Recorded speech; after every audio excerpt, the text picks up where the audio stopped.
All right, so this week I have been talking about poetic presence, aesthetic presence, not just as metaphor, but as actual embodied, outside of time interaction. So on Monday, I talked about Walt Whitman and how in his poem Crossing Brooklyn Ferry, yes, he uses language that kind of conjures up his experience, our experience, and the poetic device of communication between the two.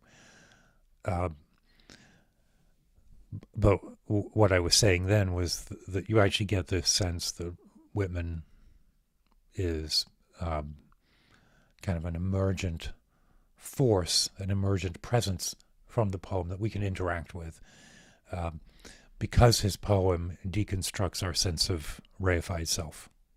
Right? That's the mechanics of it. But the experience of it is that from the poem, not just the experience of the poem, not just the insights of the poem, but actually the character of the poet comes out.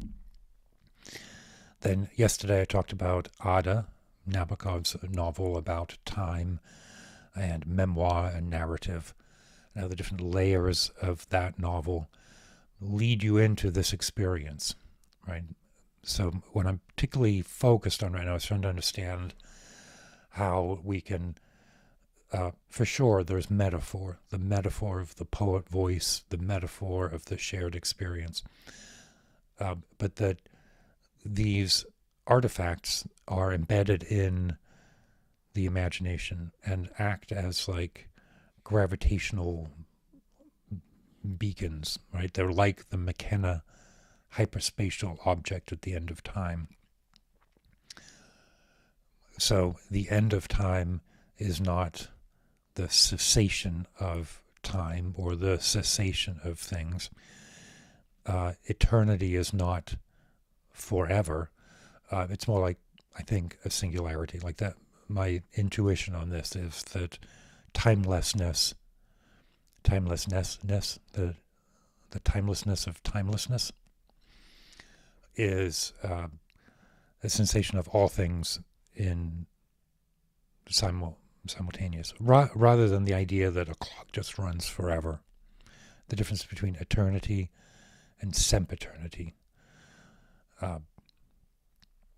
So today, I'm going to bring out the Bible and read from the high priestly prayer, which is in the Gospel of John.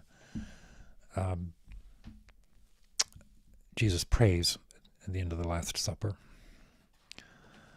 And in that prayer,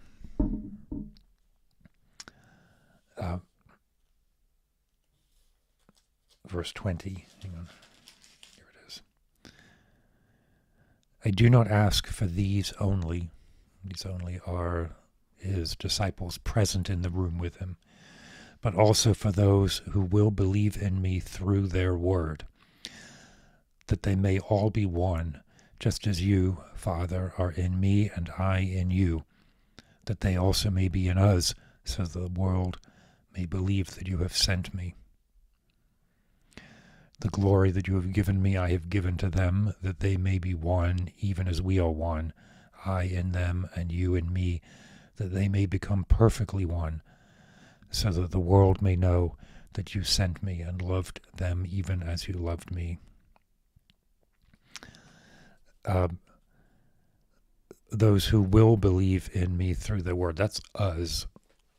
That isn't just a narrative device. Right? We are present in that verse. And so we are present in the prayer, and we are present in the wisdom that's being shared there. And my theology isn't great, but the unification of experience. Let's start with that, right? The unification of understanding that Jesus has spoken to the disciples. Jesus and the disciples are one. Jesus and God are one. And then we are part of that outside of time relationship. And again, the words are on the page, and they present an idea that I just summarized to you. But in this case, I want to pull in the idea of the logos, right? The word, which makes sense. That's how John begins the gospel. But the idea of the logos, the word,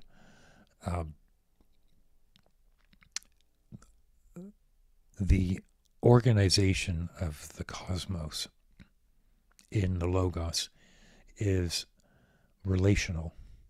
You speak to the logos, and the logos speaks back. That's the framework for this prayer. It is an entryway into a communication outside of time that is experienced now. Now, like with the poem and with Ada, we enter into that, and then we need a bit of help. We need some framework. The poem provides some framework, the novel provides some framework, and the rest of the scripture provides some framework, because you sort of entered into this very different sense of self, very different sense of interaction, very different sense of the precipitant nature of consciousness. And so here in John, you have Jesus and the words that Jesus is speaking to help just give a little bit of an assist when we first experience this, how to orient ourselves. That to me is the objective of poetry, art. When I say poetry, I mean aesthetics, and when I say aesthetics, I mean liturgy. And when I say liturgy, I mean prayer.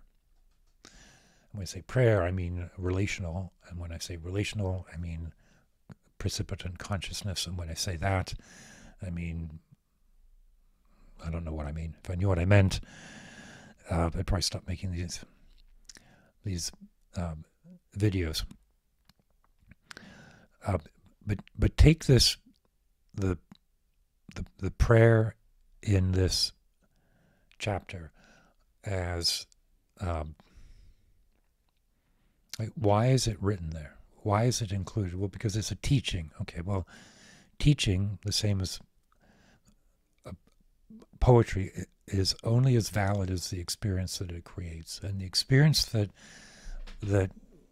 we are introduced to here is sort of this wonderful set of statements about our presence with God, with the Logos, and our immediacy in our interaction with it. I would go so far as to say that the aesthetic object, again, whether that's a poem or a piece of music or an essay or a YouTube video, an aesthetic object, something that is constructed within the human stream of imagination, that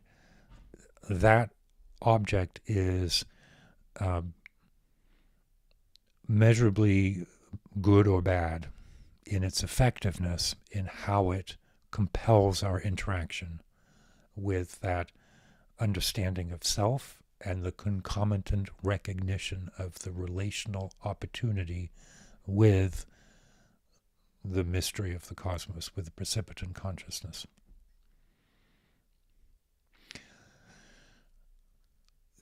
That's the measure that I want to apply to my work, right? And I struggle with that. I don't have great theology, I don't have great craft, I don't have great aesthetics, but I have urgency.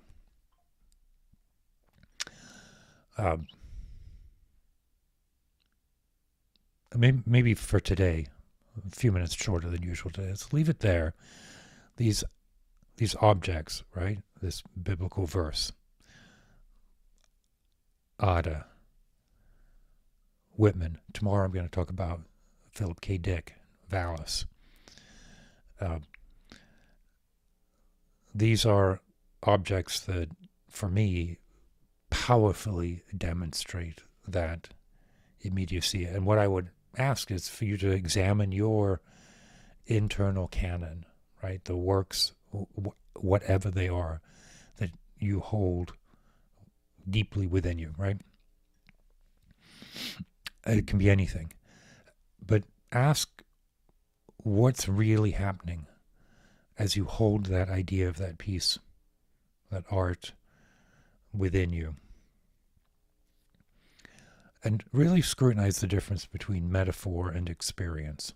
Because I think we shortchange ourselves when we examine our experience as aesthetics or philosophy and forget about the teachable moment of experience. Yep. All right. Well, with that, keep your wits about you, and I'll be here tomorrow.